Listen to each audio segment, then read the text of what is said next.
اعوذ باللہ من الشیطان الرجیم بسم اللہ الرحمن الرحیم رب اشرح لی صدری ویسر لی امری واحلل عقدۃ من لسانی یفقهوا قولی رب زدنا علما اللہم فقہنا فی الدین اللہم انی اسألک علما نافعا ورزقا طیبا وعملا متقبلا اللہم صل علی محمد وعلی آل محمد۔ السلام علیکم ورحمۃ اللہ وبرکاتہ۔ آج ہم سورہ نصر پڑھیں گے۔ سورہ نصر ایک مدنی سورت ہے۔ یہ حجۃ الوداع کے موقع پر مکہ میں نازل ہوئی۔ اگر یہ مکہ میں نازل ہوئی تو پھر یہ مدنی سورت کیسے ہوئی؟ دیکھیں، جو بھی سورت ہجرت کے بعد نازل ہوئی ہیں وہ ساری مدنی سورت کہلاتی ہیں۔ اسے سورہ تودیر بھی کہا جاتا ہے، یعنی وداعی سورت، کیونکہ یہ آخری مکمل سورت تھی جو نازل ہوئی۔ اس میں 3 آیت ہیں، 19 کلمات ہیں اور 79 حروف ہیں۔ جب یہ سورت نازل ہوئی تو ابو بکر صدیق رضی اللہ عنہ رونے لگے۔ بات اللہ کی مدد کی ہو رہی ہے سورت میں، بات فتح کی ہو رہی ہے، جیت کی ہو رہی ہے اس سورت میں، لیکن ابو بکر صدیق رو رہے ہیں۔ کیوں؟ کیونکہ انہیں سمجھ آ گیا تھا کہ آپ صلی اللہ علیہ وسلم کا مشن اب مکمل ہو چکا ہے اور اب آپ کی روانگی کا وقت قریب ہے۔ جب نبی صلی اللہ علیہ وسلم ہجرت کر کے مکہ سے مدینہ جا رہے تھے، تب اللہ سبحانہ تعالیٰ نے وعدہ فرمایا تھا کہ جس ذات نے آپ پر قرآن فرض کیا ہے وہ آپ کو آپ کے اصل ٹھکانے مکہ واپس لوٹائے گی، یعنی آپ مکہ واپس لوٹیں گے۔ پھر کیا ہوا؟ صرف 8 سال کے بعد نبی صلی اللہ علیہ وسلم فاتحانہ انداز میں مکہ میں داخل ہوتے ہیں اور مکہ فتح ہو جاتا ہے۔ لیکن اس جیت کی شروعات 2 سال پہلے 6 ہجری میں ہو چکی تھی۔ رسول اللہ صلی اللہ علیہ وسلم نے ایک خواب دیکھا تھا کہ آپ اور آپ کے صحابہ مسجد الحرم میں داخل کر رہے ہیں اور عمرہ ادا کر رہے ہیں۔ یہ کوئی عام خواب نہیں تھا۔ آپ کو پتا ہے نا کہ رسولوں کے خواب اللہ کی طرف سے وحی ہوتے ہیں۔ یہ اللہ کی طرف سے ایک اشارہ تھا۔ 6 ہجری میں مسلمان صرف عمرہ کی نیت سے مکہ سے مدینہ گئے۔ انہوں نے احرام پہنا، قربانی کے جانور ساتھ لیے۔ جنگ کا ارادہ نہیں تھا، جنگ کی تیاری نہیں تھی، جنگ کے ہتھیار ساتھ نہیں تھے، صرف سفر میں حفاظت کے لیے یا قربانی کے لیے جو اسلحہ کی ضرورت ہوتی تھی وہ ساتھ لیا تھا۔ یہ سفر جنگ کا سفر نہیں تھا بلکہ عبادت کا سفر تھا۔ لیکن قریش نے انہیں مکہ داخل نہیں ہونے دیا۔ یہ علاقہ حدیبیہ کا علاقہ تھا جہاں سے مسلمان مکہ میں داخل نہیں ہو سکے، جہاں پر روک دیے گئے، اور یہاں صلح حدیبیہ پیس ٹریٹی سائن ہوئی مسلمانوں اور قریش کے درمیان۔ صلح حدیبیہ کے بارے میں انشاءاللہ ہم ڈیٹیل میں آگے لیسنز میں پڑھیں گے، لیکن یہاں میں آپ کو صرف کچھ باتیں بتاؤں گی۔ اس معاہدے میں مسلمانوں کو کچھ ایسی شرطیں ماننی پڑی، کچھ شرطیں مسلمانوں کو بہت سخت اور ناانصافی والی محسوس ہوئی۔ انہیں کہا گیا کہ اس سال عمرہ کی اجازت نہیں ملے گی، انہیں واپس مدینہ لوٹنا ہوگا۔ صحابہ احرام میں آئے تھے، قربانی کے جانور ساتھ لائے تھے، اتنا لمبا سفر پیدل طے کیا تھا۔ صحابہ کو یہ سب کچھ ایک ذلت کی طرح لگ رہا تھا۔ ہم حق پر ہیں، پھر ہم کیوں کمپرومائز کریں؟ کچھ صحابہ اتنے اداس اور بے چین ہوئے کہ ان کا دل بھر آیا۔ وہ لڑنے کے لیے تیار تھے لیکن انہیں جنگ سے روک دیا گیا۔ انہیں کہا گیا کہ یہیں قربانی کر لو، سر منڈوا لو اور عمرہ کیے بغیر واپس چلو۔ سوچئے، احرام پہن کر آئے تھے، کعبہ سامنے تھا، لیکن طواف کے بغیر انہیں واپس لوٹنا پڑا۔ اس معاہدے میں بہت سی اور بھی ایسی شرطیں تھیں جو مسلمانوں کے خلاف تھی اور قریش کی فیور میں تھی۔ یہ پل مسلمانوں کے لیے بہت بھاری تھا۔ ظاہری طور پر یہ ایک بہت بڑی ہار لگ رہا تھا، لیکن اللہ نے اسی معاہدے کے بعد سورہ فتح نازل کی اور اسے فتح مبین کہا کہ یہ ایک کھلی جیت ہے۔ وہی صلح حدیبیہ جو لوگوں کو ہار لگ رہی تھی، اصل میں اسلام کی سب سے بڑی سیاسی جیت تھی۔ اس معاہدے کے مطابق قریش اور مسلمان 10 سال تک جنگ نہیں کر سکتے تھے۔ یہ ایک بہت بڑا امن کا دور تھا۔ اس کے بعد امن کا دور چالو ہوا۔ لوگ مدینہ آ کر اسلام کو قریب سے دیکھ سکے۔ اسلام کا پیغام اوپنلی پھیلنے لگا۔ بہت سے لوگوں نے اسلام قبول کر لیا۔ رسول اللہ صلی اللہ علیہ وسلم نے روم، پرشیا، مصر، نجاشی کے حکمرانوں کو خط لکھے اور اسلام کی دعوت دی۔ حدیبیہ کے وقت تقریباً 1400 صحابہ تھے، لیکن فتح مکہ کے وقت تک 10,000 کا لشکر ہو چکا تھا۔ اس کے بعد قریش نے یہ ٹریٹی توڑ دی، اور ٹریٹی توڑنے کے بعد پھر وہ لمحہ آیا جب مکہ فتح ہوئی۔ یہ کوئی خونی جنگ نہیں تھی، کوئی بڑے پیمانے پر قتل و غارت نہیں ہوئی۔ تھوڑا بہت مختصر مقابلہ ہوا، لیکن عام طور پر شہر امن کے ساتھ فتح ہوا۔ رسول اللہ صلی اللہ علیہ وسلم نے اعلان کیا، آج تم پر کوئی ملامت نہیں۔ جس نے ابو سفیان کے گھر میں پناہ لی، امن۔ جس نے اپنا دروازہ بند کر لیا، امن۔ جس نے مسجد الحرم میں پناہ لی، امن۔ یہ انتقام کا دن نہیں تھا، یہ رحمت کا دن تھا۔ وہی مکہ جو کبھی ظلم کا مرکز تھا، اب اسلام کا مرکز بن گیا۔ مکہ کی فتح کے بعد بہت بھاری تعداد میں لوگ اسلام قبول کرنے لگے۔ مختلف علاقوں سے وفد آتے اور نبی صلی اللہ علیہ وسلم کی خدمت میں حاضر ہوتے، کچھ وقت ٹھہرتے اور اسلام سیکھ کر اپنے قبیلے کی طرف لوٹ جاتے، اور پھر پورا قبیلہ اسلام قبول کر لیتا۔ اس سال کو یعنی 9 ہجری کو ایئر آف ڈیلیگیشن یعنی عام الوفود بھی کہا جاتا ہے۔ اسی طرح کچھ ہی عرصے میں پورا عرب مسلمان ہو گیا۔ پورا عرب پیننسولا دھیرے دھیرے اسلام کے دائرے میں آ گیا، اور اس کے بعد سورہ نصر نازل ہوئی۔ یہ وہی سورہ ہے جو ہم پڑھ رہے ہیں۔ یہ اس سورہ کی جیت کی یعنی سورہ نصر کی جیت کی کہانی اصل میں حدیبیہ کے صبر سے شروع ہوتی ہے۔ آیت نمبر 1، اذا جب آ جائے نصر مدد اللہ کی والفتح اور فتح۔ اذا کا مطلب ہوتا ہے جب۔ ہم نے اذ بھی پڑھا ہے، اور اذ کا مطلب بھی ہم نے جب ہی پڑھا ہے۔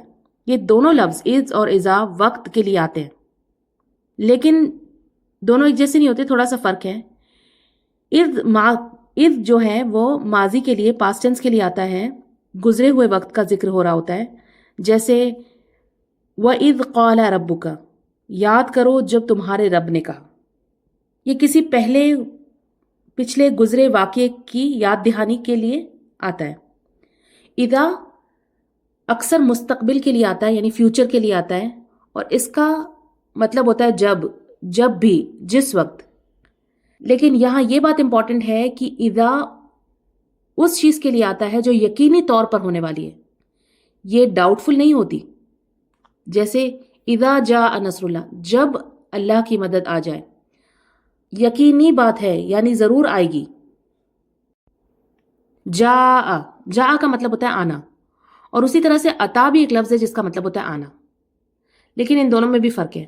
آپ دیکھیں جاء جو ہے وہ بڑا بھاری اور پاورفل لفظ ہے۔ جاء کسی بڑی پاورفل امپیکٹفل چیز کے آنے کے لیے استعمال ہوتا ہے۔ قرآن مجید میں آتا ہے اذا جاءت الطامۃ الکبریٰ، سورہ نازیات میں آتا ہے جب وہ سب سے بڑی مصیبت آ جائے گی، اور ایک اور جگہ آتا ہے فَإِذَا جَاءَتِ الصَّاخَّةُ، سورہ عبسہ میں، جب وہ زوردار آواز آئے گی۔ تو یہاں بھی جب کہا گیا اذا جاء نصر اللہ کی مدد کوئی چھوٹی بات نہیں۔ سالوں کی دعوت، ہجرت، تکلیف، بدر، احد، احزاب، صلح حدیبیہ اور سالوں کے انتظار کے بعد یہ مدد آئی اللہ کی۔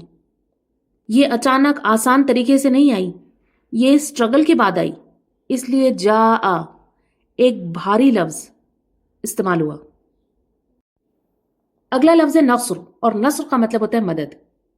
قرآن مجید میں مدد کے لیے اور بھی بہت سارے الفاظ آئے، جیسے ایّد، استعان، عان، عزز یا امد یا ظہر۔ ان سب کے معنوں میں تھوڑا تھوڑا فرق ہے۔ اور جیسے ہم نے سورہ فاتحہ میں بھی ہم پڑھتے ہیں نستعین، ایاک نستعین، اس کے اندر جنرل ہیلپ کی بات آ رہی ہے، یعنی ہر قسم کی مدد کی بات ہو رہی ہے.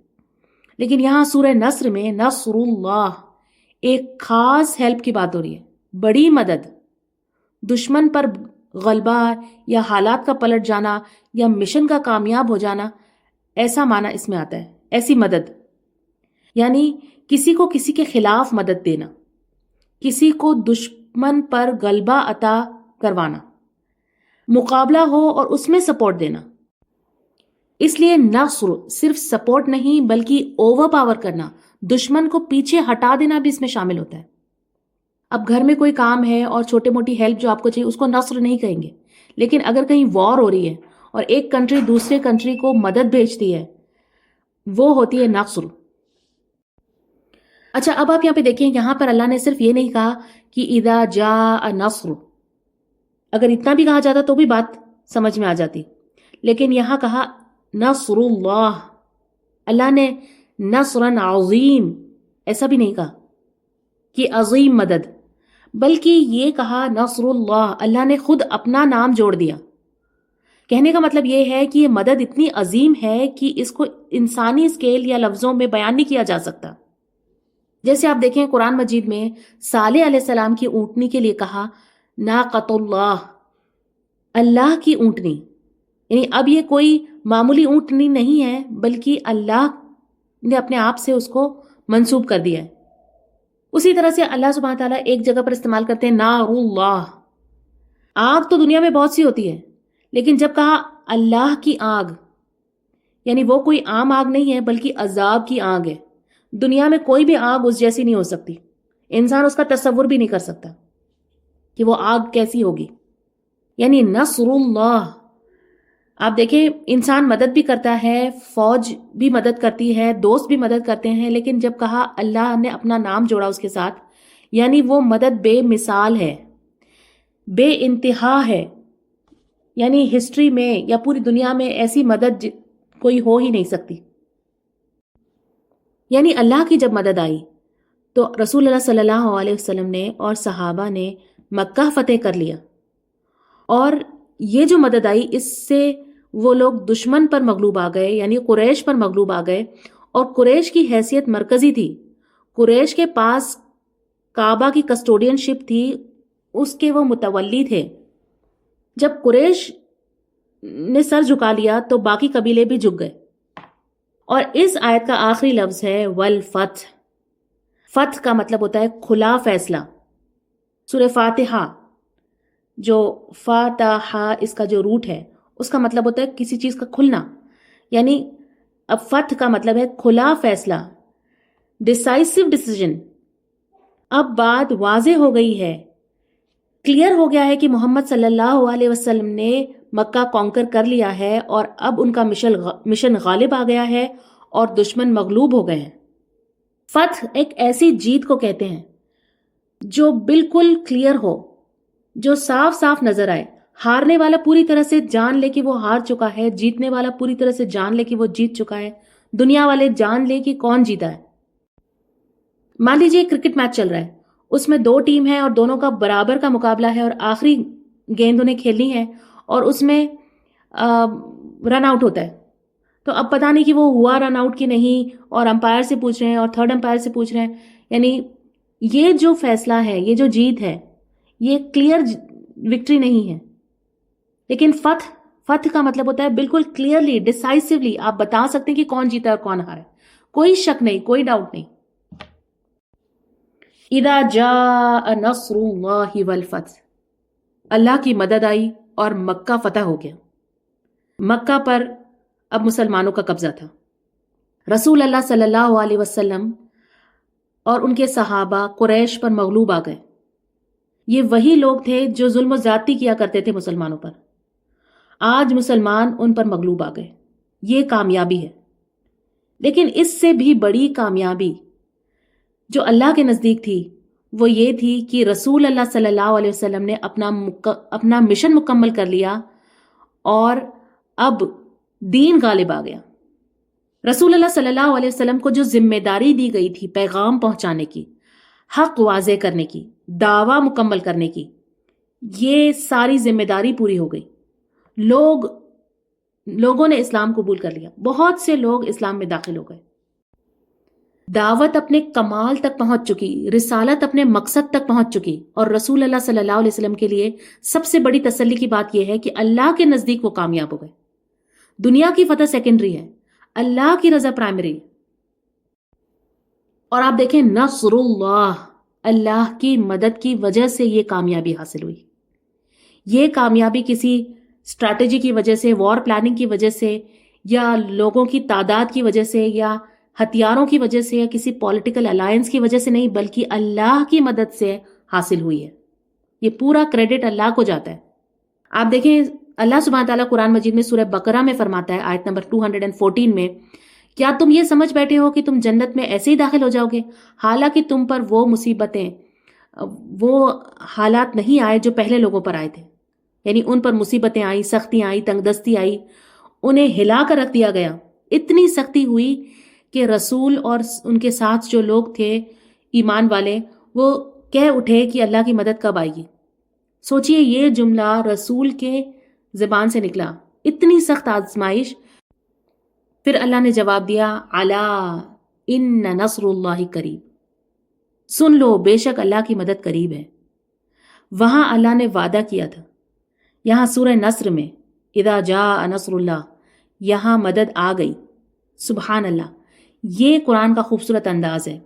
ایک جگہ امید اور تسلی دی، اور دوسری جگہ وعدہ پورا ہو گیا۔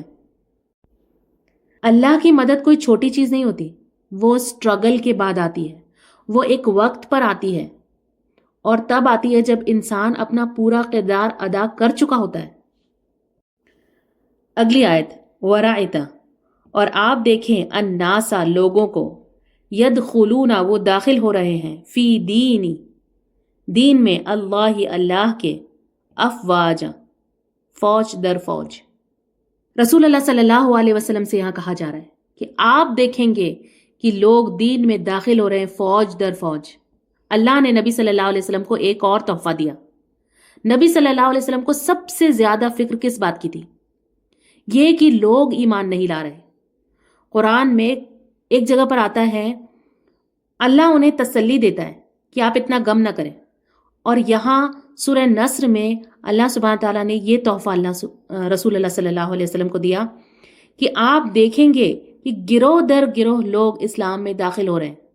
رسول اللہ صلی اللہ علیہ وسلم کے لیے یہ سب سے بڑا انعام تھا۔ دنیا کی جیت سیکنڈری تھی، لوگوں کا ایمان سب سے زیادہ امپورٹنٹ پرائمری تھا ان کے لیے۔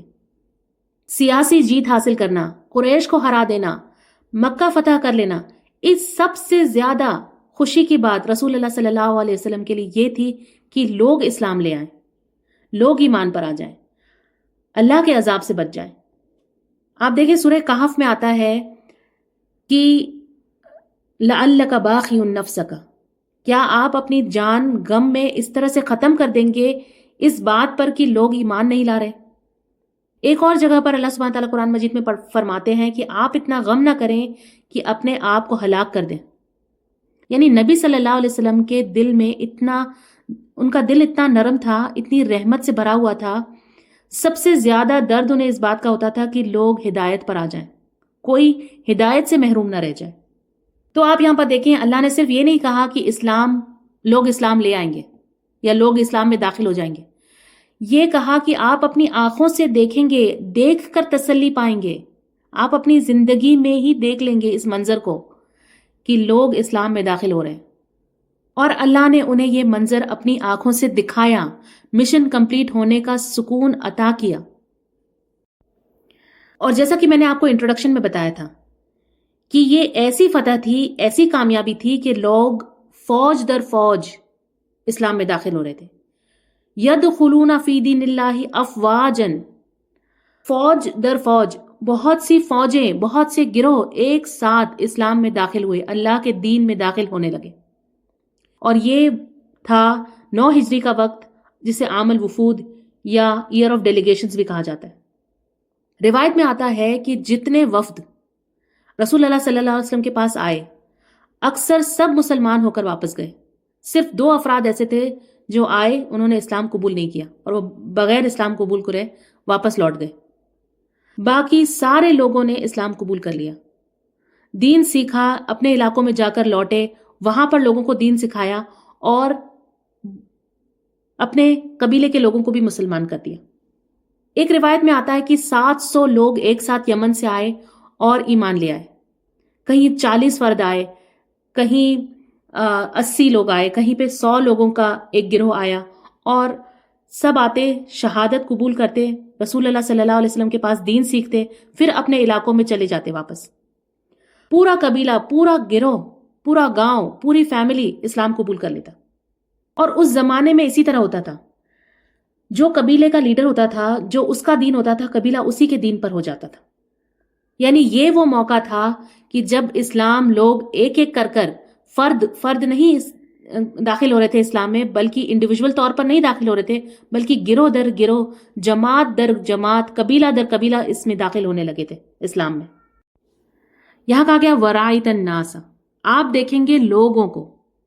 ناس عربک میں انسان کے لیے آتا ہے ہیومن بینگ، اور اگر آپ اس کا لغت میں معنی دیکھیں گے تو اس میں عقل رکھنے والا، سوشل مخلوق، ایک دوسرے کے ساتھ رہنے والا، سویلائزڈ انسان، یعنی حیوان کا اپوزٹ، حیوان یعنی جانور. ناس جو ہے یہاں پر یہ سارے معنی دیتا ہے، یعنی جو شخص عقل رکھتا ہے، جو سمجھ رکھتا ہے، زندگی سمجھ کے ساتھ گزارتا ہے، وہ ہوتا ہے ہیومن، انسان. تو کہنے کا مطلب یہ ہے کہ جن لوگوں میں عقل زندہ تھی، جو فطرت پر باقی تھے، جن میں انسانی شعور موجود تھا، وہ گروہ در گروہ اسلام میں داخل ہو گئے. آپ دیکھیں دوسری جگہ پر قرآن مجید میں آتا ہے اولئک کالانعام بل ہم اضل، کہ وہ لوگ جانوروں کی طرح ہیں بلکہ اس سے بھی زیادہ بھٹکے ہوئے ہیں. یعنی جو لوگ حق کو سمجھ کر ریجیکٹ کر دیتے ہیں، جان بوجھ کر انکار کر دیتے ہیں، تو وہ ایسے ہیں جیسے مویشی جانور. یعنی جب حق واضح ہو گیا، جب قریش جھک گئے، جب اسلام ڈومیننٹ ہو گیا، جب اسلام لوگوں کو سمجھ آنے لگا، جن کے اندر عقل تھی، جو انسان تھے، جو لوگ تھے اصل، وہ لوگ اسلام میں داخل ہو گئے. یعنی کچھ مفسرین کے مطابق اللہ یہاں یہ کہنا چاہتا ہے کہ جن لوگوں نے اپنی فطرت کو دبا دیا، وہ جانوروں کی سی زندگی جی رہے ہیں، بلکہ وہ تو ایسے ہیں کہ وہ انسان ہی نہیں ہیں. اور پھر آپ دیکھیں جنگ بدر میں اللہ سبحانہ تعالیٰ نے رسول اللہ صلی اللہ علیہ وسلم کی مدد کی اور کامیابی دی. آپ صلی اللہ علیہ وسلم اس وقت اتنی شدت سے یہ دعا کر رہے تھے کہ یا اللہ، اگر یہ جو چھوٹی سی جماعت میرے ساتھ جنگ میں آئی ہے، اگر یہ مٹ گئی تو اس زمین پر تیرے نام لینے والا کوئی باقی نہیں رہے گا. اللہ نے آپ کی خاص مدد کی، اس وقت بھی مسلمانوں کو فتح حاصل ہوئی. پھر وقت گزرا، کافی وقت گزرا، اور اس کے بعد فتح مکہ کا دن آیا. آپ دیکھیے نہ خون خرابہ ہوا، نہ کوئی انتقام، نہ دشمن پر ظلم. جب آپ صلی اللہ علیہ وسلم مکہ میں داخل ہو رہے تھے تو آپ کی عاجزی کا عالم یہ تھا کہ آپ اتنے جھکے ہوئے تھے، اپنے اونٹ پر سوار تھے اور اتنے زیادہ جھکے ہوئے تھے کہ آپ کی داڑھی مبارک اونٹ کے کجاوے کو چھو رہی تھی. نہ کوئی فخر، نہ کوئی گھمنڈ، نہ کوئی جشن کا شور، نہ کوئی نمائش. آپ دیکھیں جب کوئی جنگ فتح کرتا ہے، جب کوئی قوم یا کوئی علاقہ یا کوئی دیش جنگ فتح کرتا ہے تو کس طرح سے گھمنڈ اور فخر اور تکبر اور نمائش کی جاتی ہے. کبھی کبھی ظلم کا طوفان کھڑا ہو جاتا ہے. جیتنے والی قوم اکثر ہارنے والی قوم کے اوپر کتنی ظلم و زیادتی سختی کرتی ہے، کتنا اسراف ہوتا ہے، کتنا شو آف ہوتا ہے، کتنا دکھاوا کیا جاتا ہے اور کتنا لوٹ مار ہوتی ہے. لیکن یہاں ایسا کچھ نہیں کیا گیا، بلکہ کہا گیا کہ کامیابی ملی ہے تو تکبر نہیں بلکہ تسبیح کرو، اللہ کا حمد بیان کرو، استغفار کرو. فَسَبِّحْ بِحَمْدِ رَبِّكَ وَاسْتَغْفِرْ، پہلے تسبیح، پھر حمد، پھر استغفار. یہ سیکوینس بہت میننگ فل، بہت امپورٹنٹ ہے، اور اس کے ساتھ دعائیں قبول ہوتی ہیں. آپ دیکھیں استغفار جب ہم کرتے ہیں تو استغفار ہمارے لیے ہوتا ہے، اپنے لیے، اور حمد اللہ کے لیے ہوتی ہے. تو جب آپ دعا کریں تو پہلے اللہ کا حمد بیان کریں، اللہ کو وہ دیں جو وہ ڈیزرو کرتا ہے، اس کی تعریف کریں، اس کی پاکی بیان کریں. اس کی تعظیم کریں، پھر آپ اپنی ضرورت رکھیں اور ضرورت رکھنے سے پہلے اپنے گناہوں کی بخشش کروائیں۔ آپ دیکھیں قرآن مجید میں ایک جگہ پر اللہ سبحانہ تعالیٰ فرماتا ہے وَاعْبُدُ رَبَّكَ حَتَّى يَأْتِيَكَ الْيَقِينُ، کہ اپنے رب کی عبادت کرو یہاں تک کہ یقین یعنی کہ موت نہ آ جائے، یعنی زندگی بھر عبادت۔ اب سوال یہ آتا ہے کہ عبادت کا اصل جسم کیا ہے؟ اس آیت میں اس کا جواب دے دیا گیا۔ عبادت کے دو بنیادی حصے ہیں، اللہ کا کمال، اس کی پاکی کا اقرار، اور اپنی کمی یا غلطی کا اقرار، یعنی تسبیح کہ اللہ پرفیکٹ ہے اور استغفار کہ میں امپرفیکٹ ہوں۔ ان دونوں میں پوری عبادت سمائی ہوئی ہے۔ ہر عبادت ان دونوں میں سے کسی نہ کسی کیٹیگری میں آتی ہے۔ یا تو ہم اللہ کی تعریف کر رہے ہوتے ہیں، یا بندہ اپنی کمی مان کر اللہ کے سامنے جھک رہا ہوتا ہے۔ تسبیح سین با ہا اس کا روٹ ہے۔ سبحہ کہتے ہیں تیرنے کو، فلوٹ کرنے کو، یعنی جب کوئی چیز پانی پر تیرتی ہے تو وہ نیچے نہیں ڈوبتی۔ جیسے بادل جو ہوتے ہیں وہ ہوا میں تیرتے ہیں، پرندے ہوا میں گلائڈ کرتے ہیں۔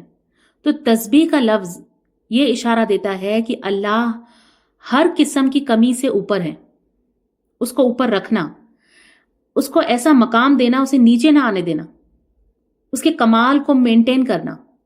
اللہ کی تسبیح سبحان اللہ کہنے کا مطلب ہے کہ اللہ کو ہر نقص سے پاک سمجھنا، اس کی صفات میں کوئی کمی نہ سوچنا، اس کے فیصلوں پر کوئی اعتراض نہ کرنا، اس کے قول اور فعل دونوں کو کامل ماننا۔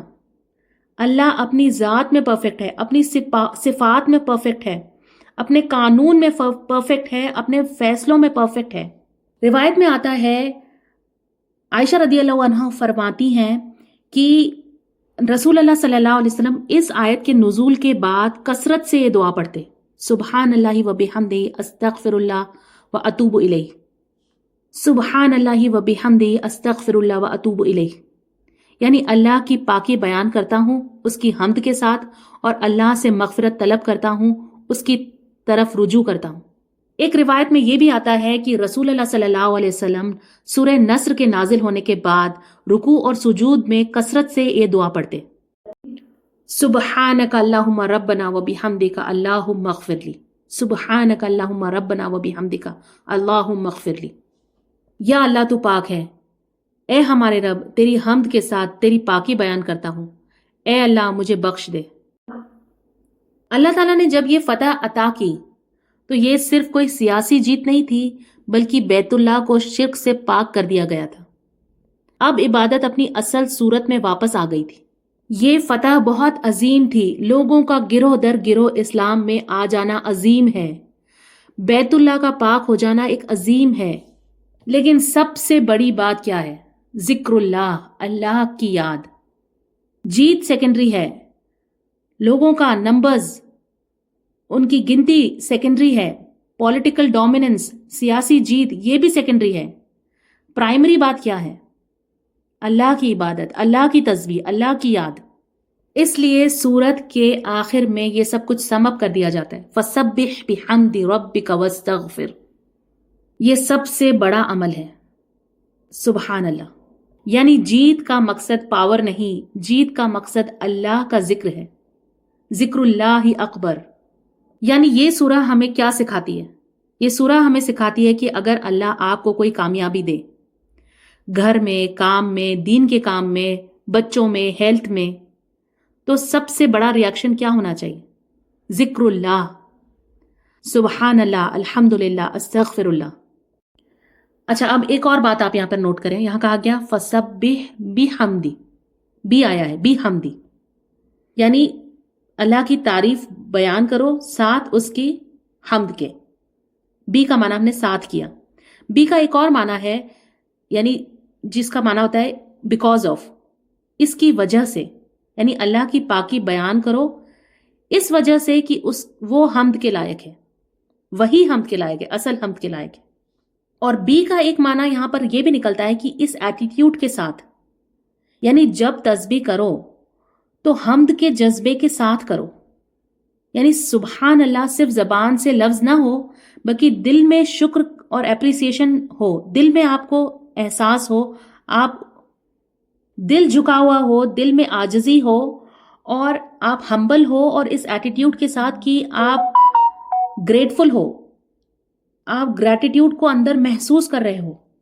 اور سبح کا ایک معنی ہوتا ہے، ایک پہلو یہ بھی ہوتا ہے کہ پرفیکٹ کرنا، یعنی اللہ کی حمد کو بہتر کرو، تعریف کو ریفائن کرو، صلاح کو امپروو کرو، ذکر کو اور گہرا کرو. بیٹر صلاح، بیٹر شکر، زیادہ بہتر شکر، زیادہ بہتر ذکر. اور پھر آپ دیکھیں ربک، اپنے رب کی. رب کون ہوتا ہے؟ جو تربیت کرتا ہے، جو کنٹرول کرتا ہے، جو نعمتیں دیتا ہے، جو پلان کرتا ہے. تو جب آپ کو کامیابی ملتی ہے تو انسان کو لگتا ہے کہ میں نے کیا ہے، لیکن یہاں پر اللہ سبحانہ تعالیٰ فوراً بولتے ہیں کہ نہیں، اپنے رب کا شکر کرو. وہ رب جو پلان کرتا ہے، جو کنٹرول کرتا ہے، جس نے تمہیں یہ وکٹری عطا کی ہے، یہ نعمت عطا کی ہے، یہ جیت عطا کی ہے. تو سورہ نصر کا پیغام یہ ہے کہ اگر کامیابی ملے تو تسبیح کرو، فتح نصیب ہو تو استغفار کرو، غلبہ آ جائے کسی کے اوپر، غلبہ نصیب ہو تو عاجزی اختیار کرو، ہمبل ہو جاؤ. اگلی آیت، فسبح، تو تسبیح کیجئے، بحمدی، ساتھ حمد کے، ربک، اپنے رب کی، واستغفر، اور بخشش مانگیے اس سے، انہو، بے شک وہ، کانا، ہے وہ، توابا، بہت توبہ قبول کرنے والا. ہم نے پیچھے پڑھا کہ فتح حاصل ہوئی، کامیابی حاصل ہوئی اللہ کی مدد سے، کریڈٹ جاتا ہے اللہ کو. تو اب کیونکہ اللہ کو کریڈٹ جاتا ہے تو تعریف کس کی ہوگی؟ اللہ کی. شکر کس کا ادا ہوگا؟ اللہ کا. تو یہاں کہا گیا فسبح بحمد ربک واستغفر، اپنے رب کی حمد کے ساتھ اس کی تسبیح کرو اور اس سے مغفرت طلب کرو. یہ ہے ایک مسلمان کا اپنی جیت کا جشن منانے کا طریقہ. جو کچھ بھی انسان اس دنیا میں حاصل کرتا ہے، اس میں جو بھی کامیابی وہ حاصل کرتا ہے، جو بھی فتح اسے نصیب ہوتی ہے، اس میں خود اپنے آپ کو بڑا سمجھنے کی بجائے، اپنے آپ کو ان کا کریڈٹ دینے کی بجائے کہ میرے ذہن کی وجہ سے، میرے علم کی وجہ سے، میری طاقت کی وجہ سے، میری محنت کی وجہ سے مجھے یہ کامیابی حاصل ہوئی ہے، ایک مسلمان سارا کریڈٹ اللہ کو دیتا ہے. کیونکہ اصل میں انسان کے ہاتھ میں ہے ہی کچھ نہیں سوائے محنت کے، کوشش کے. انسان صرف کوشش کر سکتا ہے، نتیجہ صرف اللہ کے ہاتھ میں، اور کوشش کی توفیق بھی اللہ ہی دیتا ہے. تو ہر بات پر اللہ کا شکر ہے، اللہ کی تسبیح ہے، اللہ سے مغفرت طلب کرو.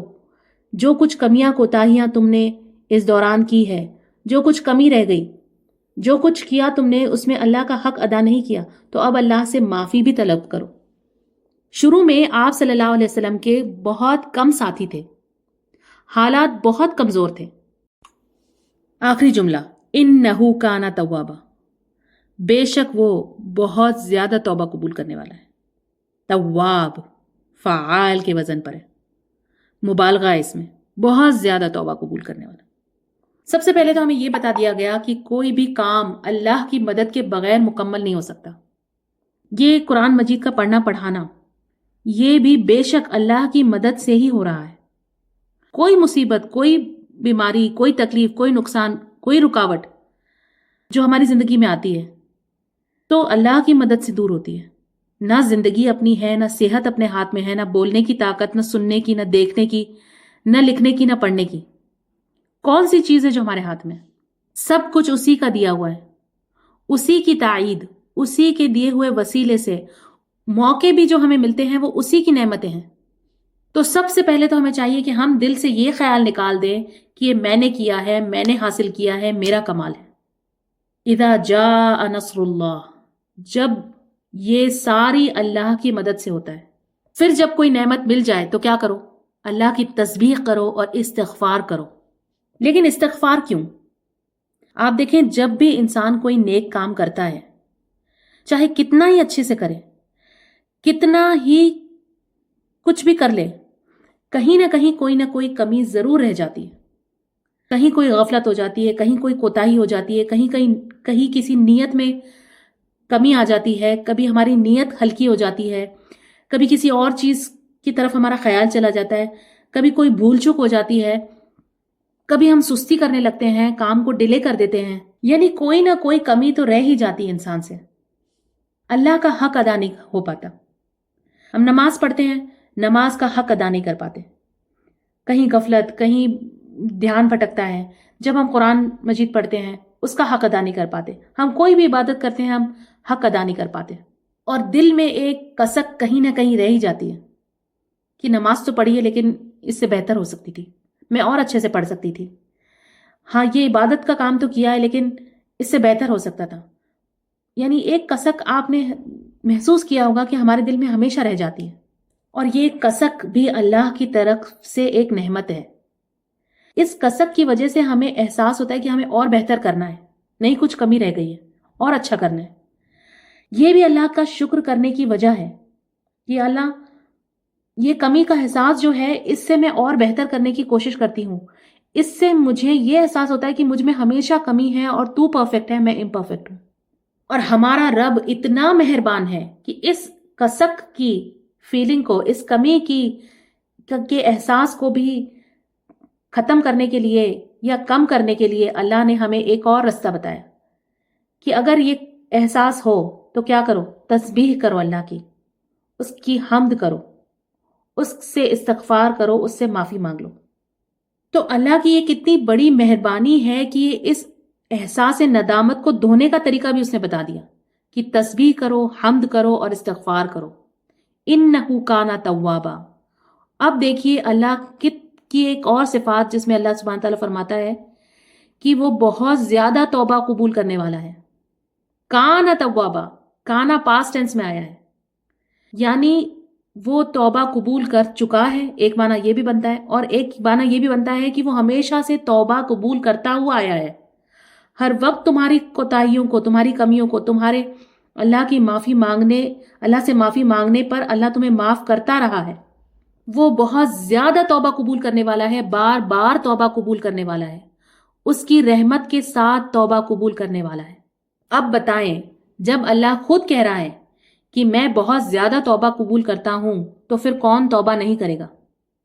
لیکن کیا ہوتا ہے جب ہم توبہ کرنے لگتے ہیں اس میں بھی شیطان ہمارے دل میں وسوسے ڈالتا ہے کہ نہیں، تیرا گناہ تو بہت بڑا ہے، تو نے تو اتنا بڑا گناہ کیا، اس کی تو توبہ ہو ہی نہیں سکتی، اللہ تجھے کبھی معاف نہیں کرے گا.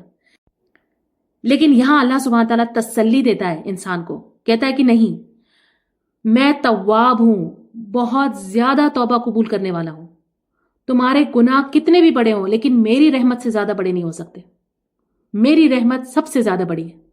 بس تم رجوع کرو، بس تم لوٹ آؤ، بس تم اپنی غلطی مان لو، بس تم اپنی کمی کو مان لو اور اللہ کی طرف لوٹ آؤ. اتنا کافی ہے. اللہ سے توبہ کرو، وہ قبول کرے گا.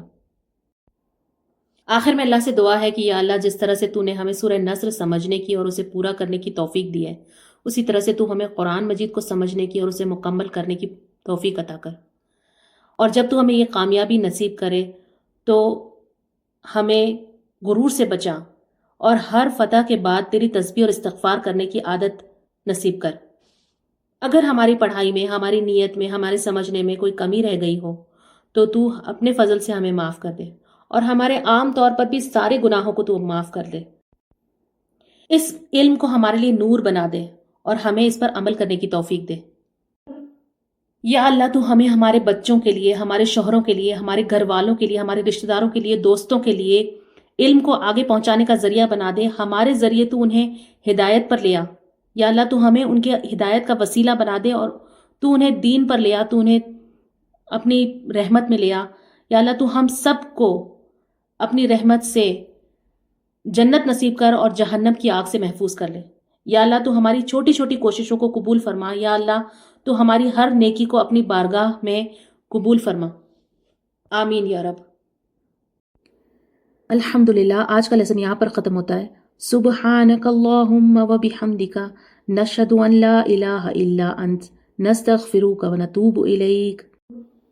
Dear brothers and sisters, if you found this video beneficial, please share with others and be part of Sadaqah Jariyah. Jazakumullahu khairan katheera. Assalamu alaikum wa rahmatullahi wa barakatuh.